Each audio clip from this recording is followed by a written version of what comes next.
a line item for the purpose of transferring to that item should there be savings. This is theoretical, of Yes, course, Your Honor. but since we're looking at a facial challenge, as you said a while ago, Yes, Your then Honor. we better look at all the possibilities. I would say it's not, Your Honor. In fact, various infrastructure and local projects, is that a legitimate purpose? It's too broad, Your Honor, if it's my personal. While we're into that, what are the rules with respect to a valid item in terms of an appropriation? It must specify, Your Honor, the specific purpose, the specific amount, and the implementing agency or organ of government that will carry out the work. And that it must have a source of funding. Is that not correct? Yes, Your Honor. At least insofar as the General Appropriations Act is concerned. Yes, Your Honor. How specific must the purpose be? It Do must, we apply the rules on unlawful delegation of legislative power when we tackle appropriations items? yes, Your Honor.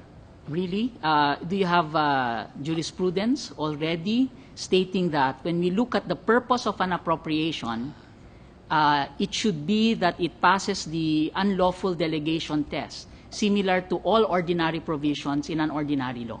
No, Your Honor. Yes, so in rectify my that answer. case, you are proposing new jurisprudence to look at the purpose. Or should the purpose be depending on the President and the Congress?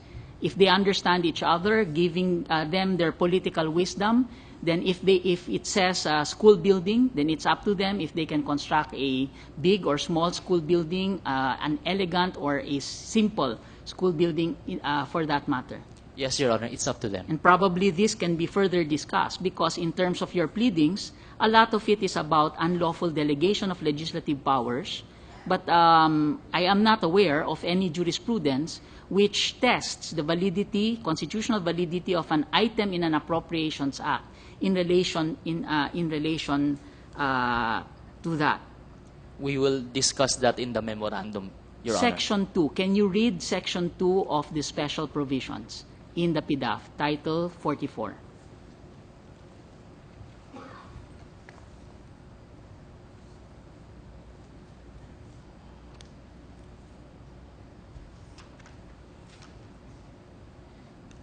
Your Honor, Section 2 is project identification. Yes. Can you read it? Identification of projects and or designation of beneficiaries shall conform to the priority list. A priority list to be submitted by the...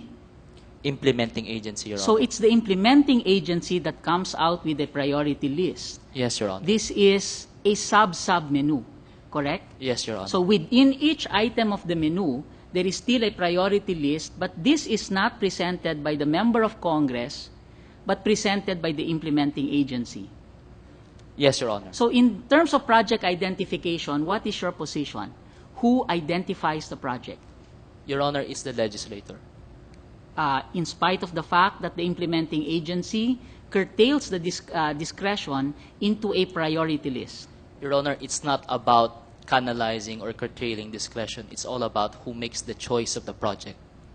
Where in the special provisions is it very clear that the congressman or the senator will demand or has final say in terms of the project? Maybe I will put it this way. Has there been any disbursement of funds in this administration by the DBM to any local government or local constituency without the concurrence of a member of the House of Representatives? I am not aware of what the DBM has done in that aspect, Your Honor, but I assume. So you are assuming the facts of this case, No, Your Honor. that there are, in most question is cases, in all cases, as a matter of fact, that it is the legislator that gives final say. No, Your Honor. We are looking at the law itself. And probably when the respondents take their turn, perhaps they can take a look at the expenditure of the DBM and show to us whether there are instances where, from the PDAF, there were expenditures. Would that be fair? They can take a look at that. That's their prerogative, Your Honor. But we are Yes. confining ourselves on what the law actually says. So Your just Honor. looking at Section 2, can we do a facial challenge or judge the constitutionality of Section 2 simply on the basis of the words of Section 2? I submit, Your Honor, yes. For that matter, are you aware if there are priority lists submitted by the implementing agencies, not the menu, but a priority list submitted by the agencies to Congress? Your Honor, if presuming from the fact that the government has already indicated that they in fact created the DAP, there was already Counsel, SARS. this is a factual query. Yes, Your Honor. Are you aware of any priority list? Personally, Your Honor, no. And you want the provision attacked on the basis of facts which have not yet been established. We want the provision attacked, Your Honor, not on the basis of facts that But have perhaps not been in your established. memoranda, you can tackle the issue as to whether Section 2, which tackles project identification, involves identification by the executive or identification by the member of Congress. And there are two parts here. First, whether the priority list is specific enough, as in kilometer number to kilometer number for purposes of farm-to-market roads.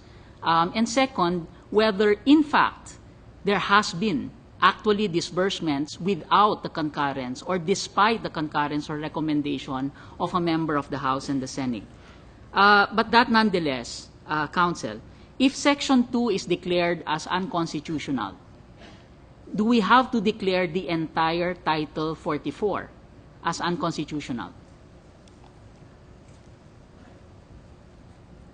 If Section 2, special provision, is declared as unconstitutional, do we have to declare the entire item? No, Your Maybe Honor. I should lay the premise. Were there general appropriate